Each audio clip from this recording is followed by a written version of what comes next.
Bismillahirrahmanirrahim. Assalamualaikum warahmatullahi wabarakatuh. Kembali lagi bersama saya Saiful Suro.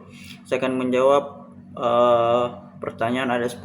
Yang pertama, apa yang dimaksud dengan risiko politik dalam konteks bisnis internasional? Risiko politik merujuk pada potensi gangguan terhadap operasional bisnis akibat tindakan atau ketidakstabilan dari pihak pemerintah atau faktor politik suatu negara.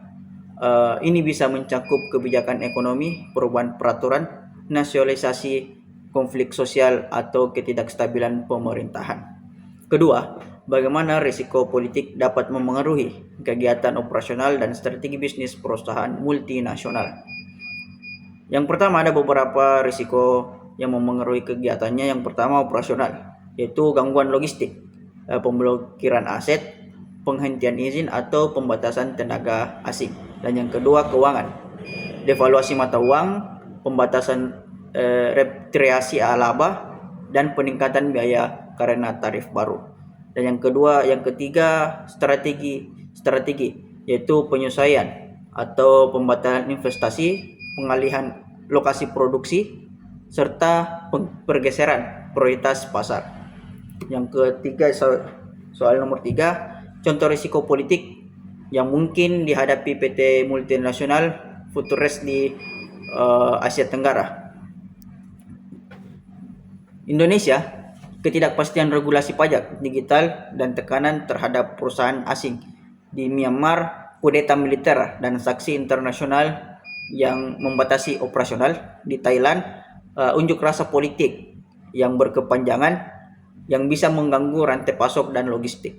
Dan di Vietnam itu pembatasan kepemilikan asing di sektor-sektor strategi. Dan di Filipina yaitu kebijakan proteksionisme dan perubahan tiba-tiba dalam aturan tenaga kerja asing. Soal nomor 4, bagaimana perusahaan dapat mengidentifikasi, mengevaluasi, dan mengelola risiko politik. Yang pertama itu identifikasi.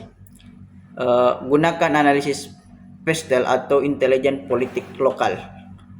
Dan yang kedua, pemantauan media, laporan lembaga risiko, dan konsultan geopolitik. Evaluasi, yang pertama, skor risiko negara berdasarkan stabilitas pemerintahan, transparansi hukum, dan hubungan luar negeri. Dan yang kedua ada analisis, skenario, dan simulasi dampak. Kita juga bisa manajemen. Yang pertama, diverifikasi lokasi operasional, dan yang kedua, gunakan asuransi risiko politik, dan yang terakhir, jalin kemitraan lokal untuk mengurangi eksposur langsung. Soal nomor 5, apa peran manajemen risiko politik dalam menjaga stabilitas dan kelangsungan bisnis? Yang pertama itu memberikan landasan untuk pengambilan keputusan strategis jangka panjang. Yang kedua, menghindari kerugian besar akibat perubahan mendadak kebijakan atau konflik. Dan yang ketiga, meningkatkan kredibilitas perusahaan di mata investor dan mitra global. Dan yang terakhir, memastikan perusahaan tetap taat terhadap hukum lokal dan menjaga izin operasi. Soal nomor 6, bagaimana strategi yang dapat digunakan untuk mengurangi risiko politik.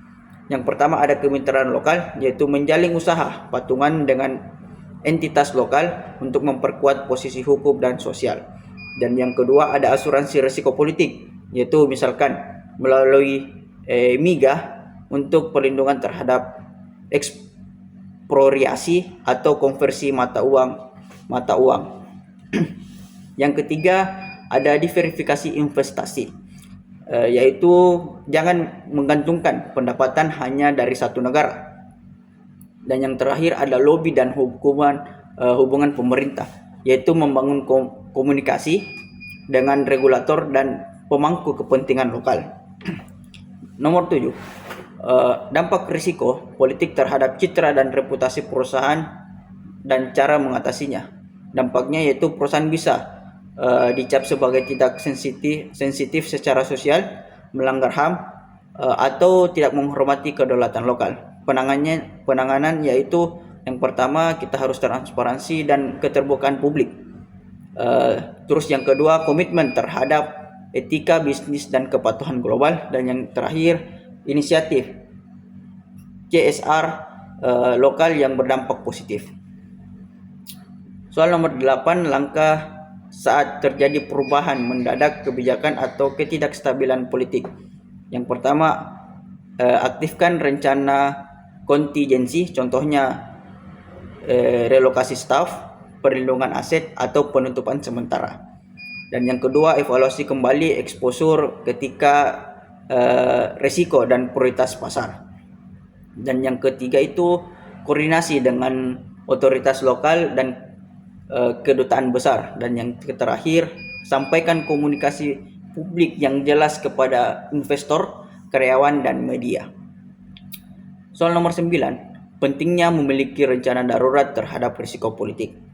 Yang pertama, mengurangi potensi kerugian mendadak dan melindungi karyawan. Yang kedua, menjamin kelangsungan operasi dan rantai pasok meskipun situasi krisis.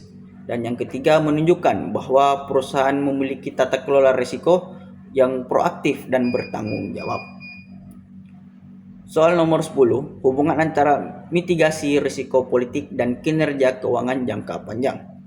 Mitigasi risiko politik membantu menjaga arus kas yang stabil, menghindari denda atau kehilangan aset. Yang kedua, meningkatkan kepercayaan investor terhadap keberlanjutan dan profitabilitas. Dan yang ketiga, perusahaan yang tangguh terhadap gejolak politik cenderung memiliki penilaian risiko kredit lebih baik, akses pembiayaan lebih mudah, dan evaluasi saham yang lebih tinggi. Itulah tadi jawaban dari 10 soal. Kurang dan lebihnya mohon dimaafkan. Assalamualaikum warahmatullahi wabarakatuh.